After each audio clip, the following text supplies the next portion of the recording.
శ్రేష్ఠ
ప్రార్థన చేసుకుందాము.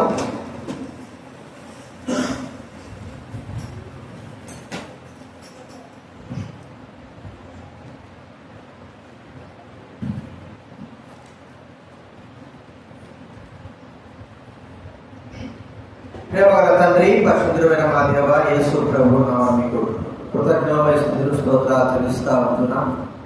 ఈరోజు మా మనసులో ఇచ్చినటువంటి గౌరవాన్ని మీకు కృతజ్ఞతలు చెల్లిస్తున్నాం. పాఠం వాడు ప్రభు అదే ప్రకారం ఆత్మతో సత్యంతో ఆరాధించాలని, అలాంటి వారే తండ్రి కావాలని మీరు చెప్పిన మాటలు బట్టి వాక్యము ఆధారం చేసుకుని దైవ గ్రంథంలో మీరు ఏమైనారో, నా జీవితం ఏమైందో, మీరు మాకు చేసిన ఉపకారం మీరు ఏమిటో ఒకసారి గుర్తించుకుని ప్రభు అవన్నీ మేలు మేము పొందాము. దైవవాక్యానుసారంగా మేలును బట్టి మిమ్మల్ని స్థుతించుటకు సహాయం మేమే కాదు ప్రభు, సకల పరిశుద్ధులు మిమ్మల్ని స్థుతిస్తూ భయపరుస్తూ ఉంటున్నాను ప్రభు, ఆరాధిస్తూ ఉంటున్నాను. ఇంకా కొంతమంది మాకంటే ముందుగానే స్థుతిస్తుంటున్నారు. అందరూ పరిచర్య ప్రభా మరి ఆరాధనా కార్యక్రమాన్ని దీవించి ఆశించున్నాయన ప్రభా మీకు కృతజ్ఞత చెల్లిస్తూ మహిమ ఘనత ప్రభావం యేసు ప్రభువు నామమున ప్రార్థించాడు వేడుచున్నాం తండ్రి.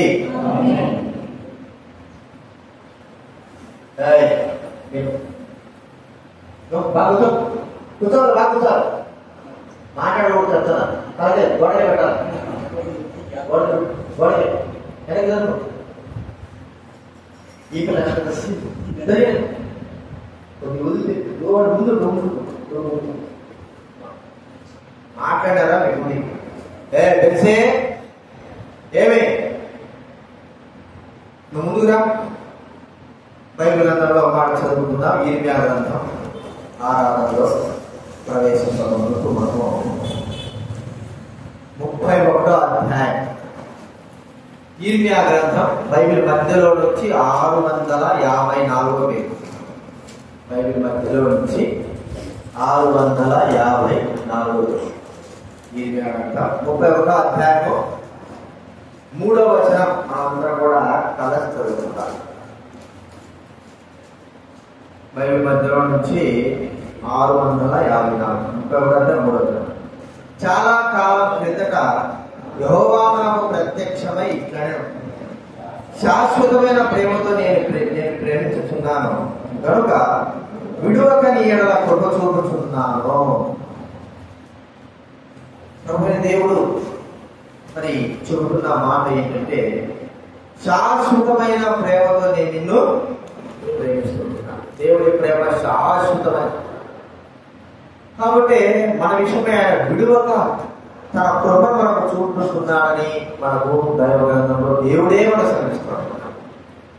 ఆయన చూపే శాశ్వతమైన కృప ఏమిటి, విడువక మన ఎడల చూపుతున్నటువంటి ఆయన శాశ్వత ప్రేమ ఏమిటి, విడువక మన ఎడల చూపే కృప ఏమిటి.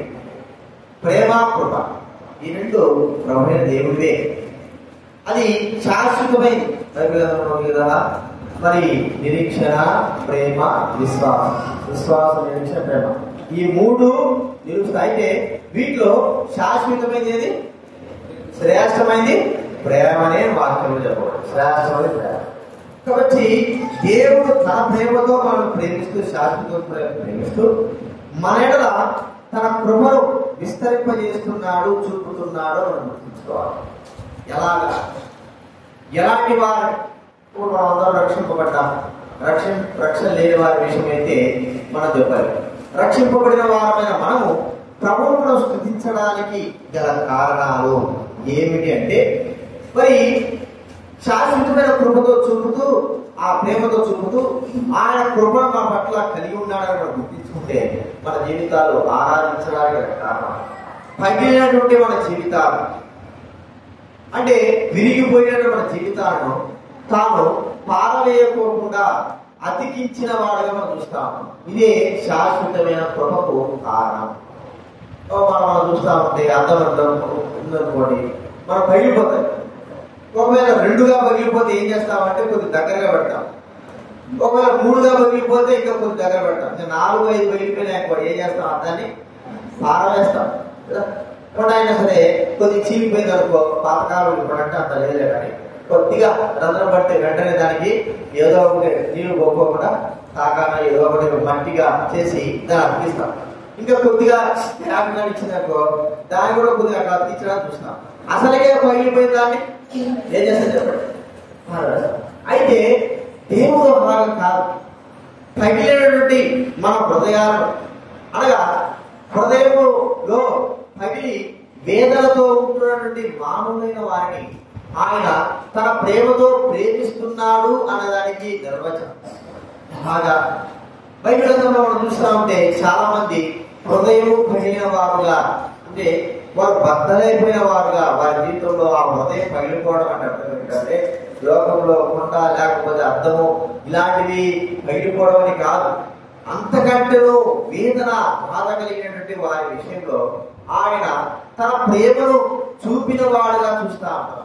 లోకంలో ఎంతమంది ఉన్నప్పటికీ పగిలిపోయినటువంటి హృదయం కలిగిన వాడు, మరి వేదనతో ఉన్న వారి జీవిత విషయాల్లో దేవుడు తన కృపను చూపుతా ఉన్నాడు, తన ప్రేమ చూపుతున్నాడు.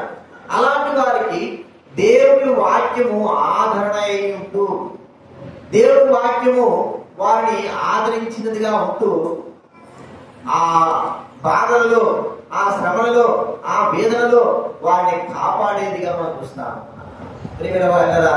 పగిలిపోయిన కొండలు కావచ్చు, పగిలిపోయిన అర్థాలు కావచ్చు, మనం పారవేయించమో కానీ పగిలిపోయిన హృదయాలు కలిగినటువంటి మానవులైన వారిని, చెడిపోయిన హృదయాలు కలిగిన మానవులైన వారిని, వ్యాధితో ఉంటున్న మానవులైన వారిని ఆయన ఎప్పటికి కూడా త్రోసివేటు పారవేసేవాడు కానే కాదు.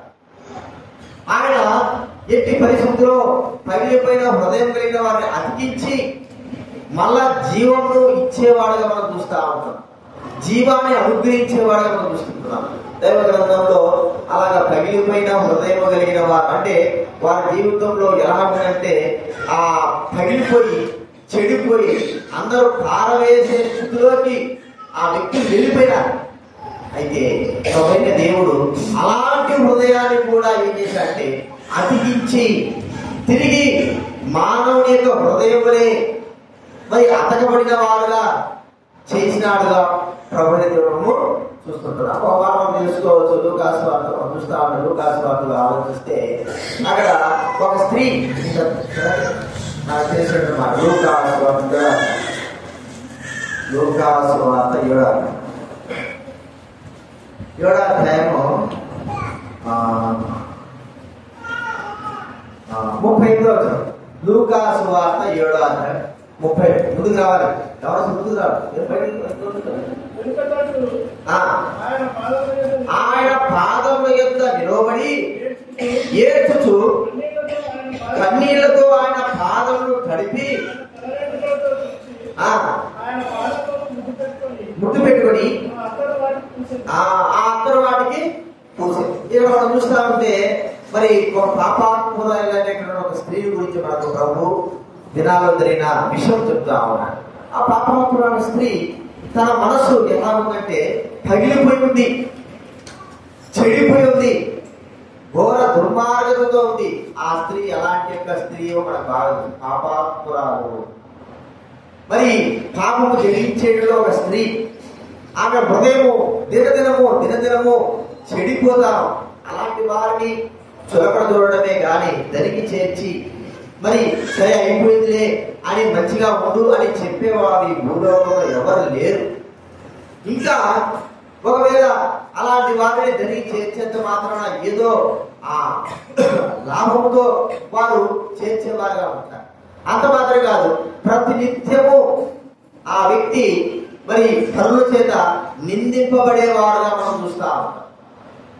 చెప్పుకోవాలంటే ఆమె చేసిన తప్పు జీవితాంతం కూడా ఆమెకు గుర్తుండేటట్టుగానే ఉంటుంది. చేసిన తప్పు ఆమె హృదయం ఏమైపోయిందంటే పగిలిపోయి ఉన్నది, చెడిపోయి ఉన్నది, జీవితం అంతా కూడా నాశనం అయిపోయి ఉన్నది కదా. ఆ నాశనమైన ఆమె జీవితంలో ఎవరు తెలియజేస్తున్నారు? ఎవరు తెలియజేస్తారంటే దూరంగానే ఉండాలా.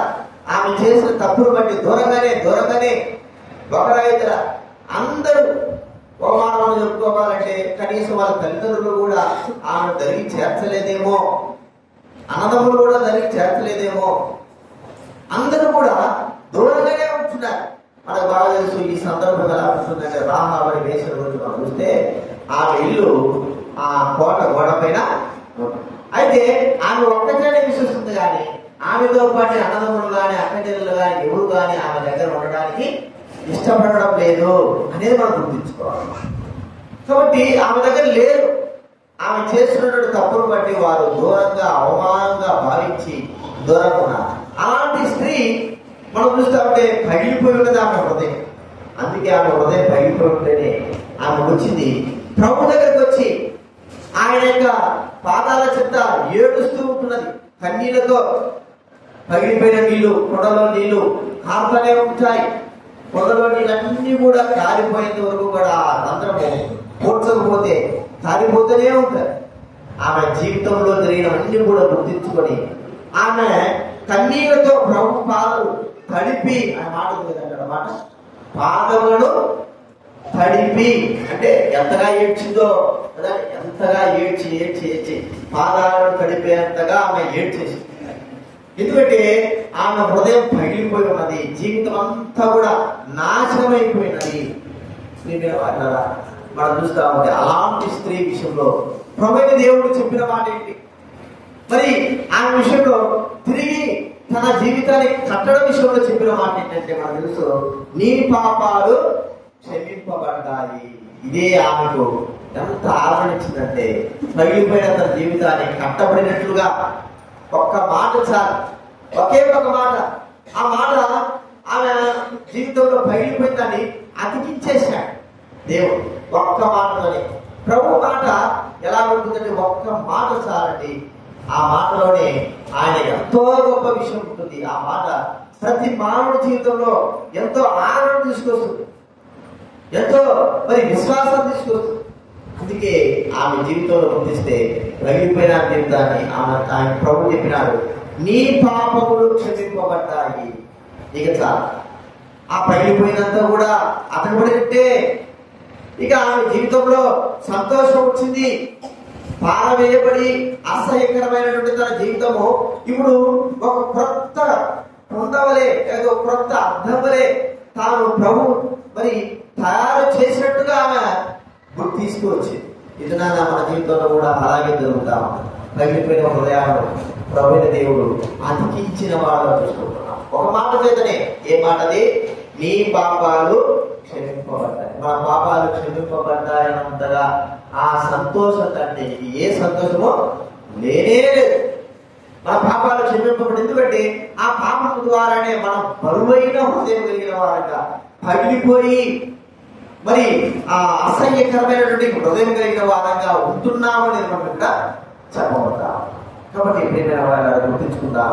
మొట్టమొదటగా ఆ శాశ్వతమైన ప్రేమ ఎలా చూపాడంటే పగిలిపోయినటువంటి మన హృదయాలను ఆయన అతికించినట్లుగా ఒక్క మాట చేతనే నీ పాపాలు క్షమింపబడ్డాయనే మాట చేతనే ఆ ప్రభువైన దేవుడు హృదయాలను అతికించినాడు. రెండోదిగా మనం చూస్తా ఉంటే పారవేయబడినటువంటి స్థితి. అంటే తప్పిపోయినటువంటి స్థితి, పారవేశాడు. మనకు తెలుసు ఇళ్లలో పనికిరానివన్నీ ఉంటాయి. పనికిరానివన్నీ కూడా ఒక రూల్ వేసేస్తాం, వేస్ట్ అని.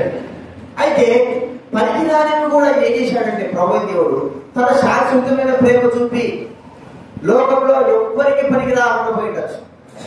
తిరిగిన వారు కదా ప్రభువుకు పనికొచ్చేదిగా చూస్తా ఉంటాం. అందుకే బైబిల్ గ్రంథంలో ఉంది గాడిద గురించి, ఇది ప్రభువుకు కావలసి ఉన్నది. గాడిద ఎవరు కావాల్సి అంటే ప్రభువు కావాలి. మరి ప్రభువుకు ఒక గాడిదే కానీ లేకపోతే ఒక చెట్టే కానీ లేకపోతే ఏదైనా సరే అది కావలసి ఉన్నది, పారవేయబడింది. మన బాగా తెలుసు, చెత్త ఏదైనా పారేస్తా ఉంటే చెత్తలు వచ్చి ఏరుకోబోయింది చెప్పండి. మనమేం పారేసాం, కానీ అది పనికొస్తుందని ఏం చేస్తారు? అదే పనిగా కనీసము వాటర్ బాటిల్ కూడా మనం ఏం చేస్తామో పారేస్తాం. ఆ వాటర్ బాటిల్ పనికొస్తుంది, అది మనకు తెలుసు, కానీ మనం ఏం చేస్తాం దాన్ని పారేస్తాం. వాళ్ళు ఏరుకునేవాడు అంతా తీసుకొచ్చుకునేవాడు ఏం చేస్తాడంటే దాన్ని తీసుకొచ్చుకొని అమ్ముకొని డబ్బు సంపాదిస్తుంది. అది పనికొస్తుంది, మళ్ళా పనికొస్తుంది. పారవేయబడింది కూడా మళ్ళా పనికొచ్చేదిగా చూసుకుంటున్నాం. జీవితంలో పారవేయబడినటువంటి త్రోసివేయబడిన మన జీవితాలను దేవుడు తిరిగి పనికొచ్చేలా విధంగా మనల్ని ఉపయోగిస్తుంటున్నాడు. మనము పనికిరాని వారము అని మనకు బాగా తెలుసు కదా. మనకి ఎవరంటే పనికిరాని వారు. బైబిల్ అలాంటి వాడినాడు. ఒనేసిము అనేటువంటి వ్యక్తి ఉన్నాడు. ఒనేసిము ఎలాంటి వాడు అంటే పనికిరాని వాడు, పనికొచ్చేవాడు కాదు, పనికిరాని వాడు. తన యజమానుడి ఫిలోమోను దగ్గర పనికిరాకుండా ఉంటే అలాంటి వ్యక్తి రక్షింపబడిన తర్వాత ఒక పనికొచ్చే వ్యక్తిగా మనం చూస్తాం. పనికొచ్చే వ్యక్తి ఎక్కడైనా సరే నట్లు కానీ బోల్ట్లు కానీ నాకు కనపడ్డాయనుకో, వాటిని ఏం చేస్తారు తెలుసా? మనం ఏం చేస్తాం చెప్పండి, సబ్బులా కొనుక్కుంటాం, ఏమవుతుంది అంటాం. కానీ అది నేను తీసుకుంటా, ఎందుకంటే కరెక్ట్గా అదే నాకు అవసరం వస్తుంది, ఖచ్చితంగా అవసరం వస్తుంది. పనికిరాదని ఎవరైతే పారేస్తున్నారో అది ఖచ్చితంగా ఎవరికి అవసరం వస్తుంది? ఆ వ్యక్తికే. అందుకే ఎక్కడంటే అక్కడ పనికి రాకుండా మనం పారేస్తా ఉంటాం. ఏది కూడా పనికి రావడం, మన దృష్టిలో పనికి రాకుండా పోయిండొచ్చు కానీ మన జీవితము, లేకపోతే లోకస్తు జీవితం. దేవుడి దృష్టిలో మన జీవితం ఏముంది? పనికి వచ్చేదిగా ఉంది. దేవుడు తన ప్రేమ చూపుతున్నాడు. అందరూ విశ్లేషేటువంటి మనము మనం ఆలోచిస్తా ఉంటే ఇళ్ళలో సరుకులు తీసుకొచ్చుకుంటాం, ప్లాస్టిక్ కవర్లు తీసుకొచ్చుకుంటాం. ప్లాస్టిక్ కవర్లు ఏం చేస్తారు చెప్పండి? పడేస్తారు కదా. సిటీలో ఉన్న వాళ్ళు ప్లాస్టిక్ కవర్లు పడేస్తారు. ఎవరైనా చెప్పండి, ఎందుకు పడేరు? సిటీలో ఉన్న వాళ్ళు మనకు కూరగాయలు కోడిగుడ్లు తీసుకొస్తాం, ప్లాస్టిక్ కవర్లో తీసుకుంటాం. వాళ్ళని మనం ఏం చేస్తాము? దాంట్లో సరుకులు తీసుకొని ప్లాస్టిక్ కవర్లను పారేస్తాం, చెత్తగేస్తాం. సిటీలో ఉన్న వాళ్ళు ఆ ప్లాస్టిక్ కవర్ పారేది. ఎందుకు పారేది? మాకు అనుభవం ఉంది కానీ చేస్తాం. ఎందుకు పారేది?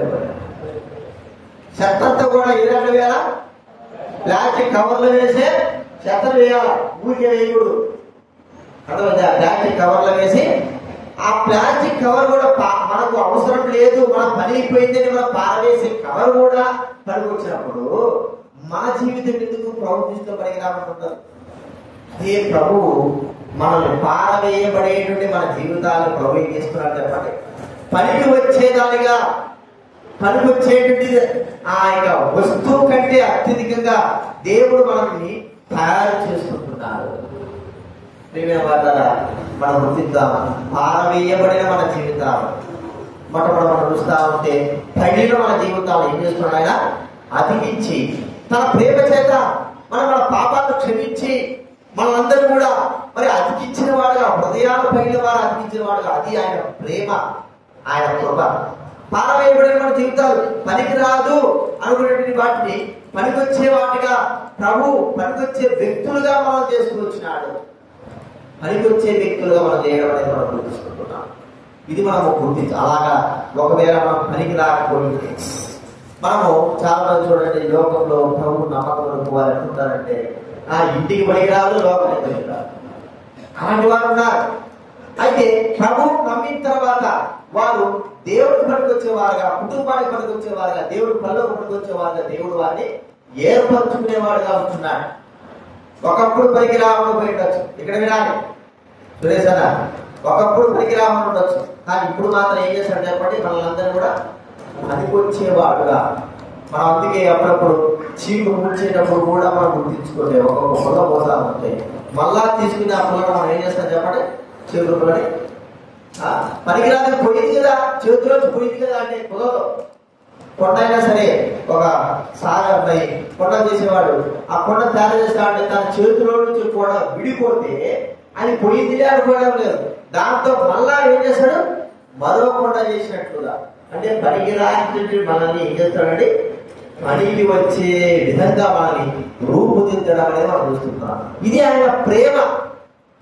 లోకంలో పనికి రాకుండా పారేస్తుంది, చెత్త అయిపోతుంది, అట్లయిపోతుంది, నశించిపోతుంది. కానీ అలా కాదు, మనల్ని వాడుకుని మరి మనల్ని పనికొచ్చే విధంగా తయారు చేయడం మనం చూసుకుంటున్నాం. ఇది మనకు దేవుడు తన ప్రేమను బట్టియే, ఓ ప్రభా నేను ఏ పాటి వాడు ప్రభా, పనికి రాకుంటున్నాను, దేనికి పనికి రాకుంటున్నాను, అయితే ఈ చేతిలోకి వచ్చిన తర్వాత నేను పనికొచ్చేవాడుగా ఉంటున్నాను.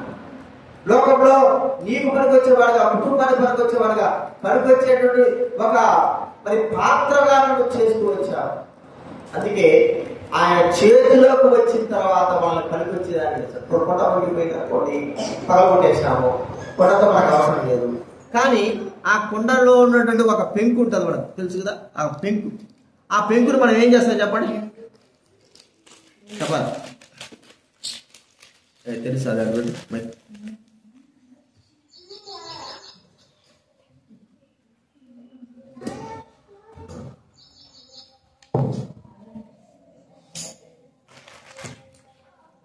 కొండలో ఉండే పెంకు మనం ఏం చేస్తాం చెప్పండి. ఆ దినాలు ఇప్పుడంటే కాదు, ఆ దినాలు ఏమున్నది, ఆ పెంకు కూడా పనికొచ్చేది. మరి ఏంది, పొయ్యిలో ఉండే నిప్పులు తీసేదానికి, బూడిది తీసేదానికి, వీటన్నిటికి పనికొచ్చేది. అలా అంతకంటేనూ అత్యధికంగా తన పని కొరకే మనల్ని ఏర్పరచుకోవడం తన ప్రేమను బట్టి మనం గుర్తించుకుందాం. ఇది రెండోది మనం చూస్తుంటున్నాం. మూడవదిగా మరి ఈ యొక్క పనికొచ్చేటువంటి మన జీవితాల్లో తన కొరకై ఉపయోగించుకోవడం అని మనం చూస్తూ ఉంటున్నాం.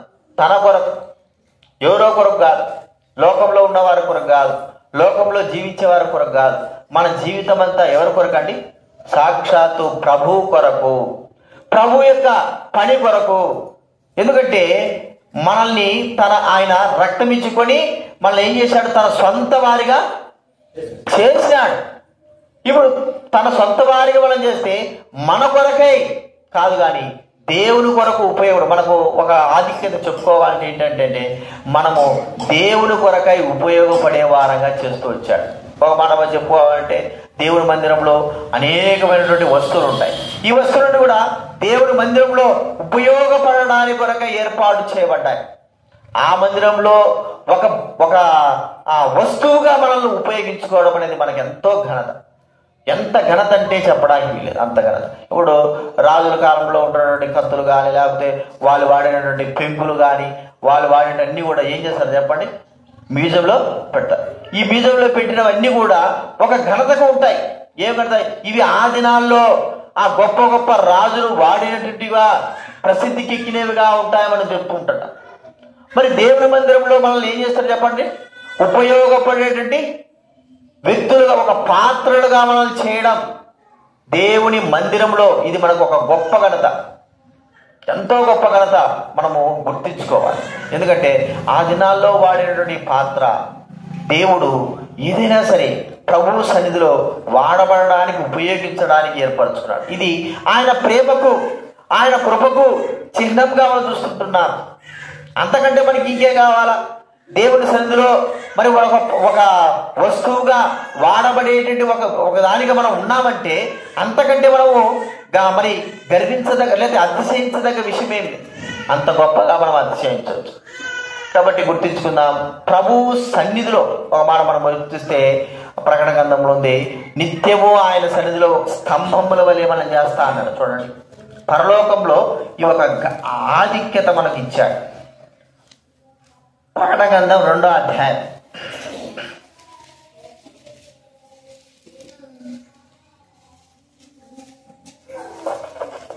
2వ అధ్యాయము, క్షమించాలి 3వ అధ్యాయం 12వ వచనం చదవండి. ప్రకటన గ్రంథం 3వ అధ్యాయం 12వ వచనం. బైబిల్ వేగం నుంచి 230.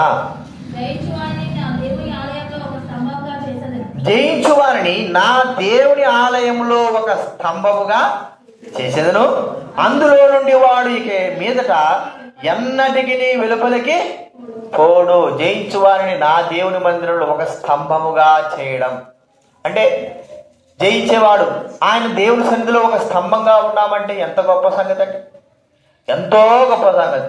ఇప్పుడు మనము ఒక పెద్ద దేవాలయం ఉందనుకోండి, లేకపోతే తాజ్మహల్ చూసుకుందాం. తాజ్మహల్లో వాడే రాళ్ళు కానీ, లేకపోతే ఆ ముత్యాలు కానీ, ఆ కలర్స్ కానీ ఎంతటి అందాన్ని ఇస్తాయి. అవి అక్కడ ఉన్నంత వరకు కూడా వాటిని మనం గుర్తించుకుంటా ఉంటాం. ఇవి ఎంతగా శ్రేష్టమైనటి, దీనికి ఒక సమాధికే వాడబడి శ్రేష్టమైనటి మనం గుర్తించుకుంటా ఉంటాం. మనము దేవుని మందిరంలో ఎలా ఉన్నాం చెప్పండి? స్తంభంగా. ఇక ఏదైనా సరే దేవుని మందిరంలో వాడబడడానికి మనము అది ఎంతకైనా సరే దేవుడు వాడుకోవడానికి మనం ఉంచాడు కాబట్టి మనం ఎంతో అతిశయించదగ్గ విషయము, ఆరాధించదగ్గ విషయం అని మనము గుర్తించుకోవాలి. కాబట్టి మనం చూస్తూ ఉంటే దేవుని కొరకు ఉపయోగపడేటువంటి వారలంగా మనల్ని దేవుడు చేశాడు. అది తన కృపనే. ఆయన సన్నిధిలో ఆయన కొరకై మనల్ని ఉపయోగించుకునేవాడుగా ఉంటున్నాడు. దాన్ని బట్టి ప్రభువును స్తుతించాలి. ప్రభువా, నేను వాడబడడానికి కూడా యోగ్యత లేదు, పారవేయబడే వారంగా ఉంటున్నాను. మరి ఆ చెత్త అనేటువంటి మాట నా జీవితంలో ఉంది. అలాంటి వాడని నన్ను మీరు ప్రభువా అతికించినావు. మరి పారవేయబడి నన్ను ప్రభువా నన్ను వాడుకుంటుంటున్నావు, ఉపయోగించుకునేవాడుగా ఉంటున్నావు. అది మీ సన్నిధిలో మీ కొరకే ఉపయోగపడేవారుగా నన్ను చేస్తూ వచ్చావు అని మనము గుర్తించుకోవాలి. కాబట్టి ఇలాగా ప్రభు అనేకమైన విషయాల్లో దేవుడు మనల్ని తన ప్రేమ చేత, తన కృప చేత, శాశ్వతమైన ప్రేమ చేత మన విషయమై ఆయన మరి అంత గొప్ప కృప కలిగి ఉన్నాడని మనం గుర్తించుకోవాలి. ఇంతకంటే గొప్పగా మనం గుర్తిస్తే ప్రభు మన కొరకై చనిపోయిన విధానాన్ని మనం గుర్తించుకుందాం. ఆయన మన కొరకే చనిపోయిన విధానం, మన కొరకే ప్రాణం అర్పించిన విధానం, మన కొరకే తన రక్తంలో కార్చిన విధానం ఒకసారి మనం గుర్తించుకుంటే మన కొరకే సమస్తాన్ని ఆయన అర్పించుకున్నాడు అని మనం గుర్తించుకొని ప్రభువును మనం స్తుతించి గణపరుద్దాము. ఈ విషయాన్ని జ్ఞాపకం పెట్టుకుందాం. ఆరాధనలో ప్రవేశిద్దాం. లేచినప్పుడు మనం పాట పాడుకుందాం. అలాగే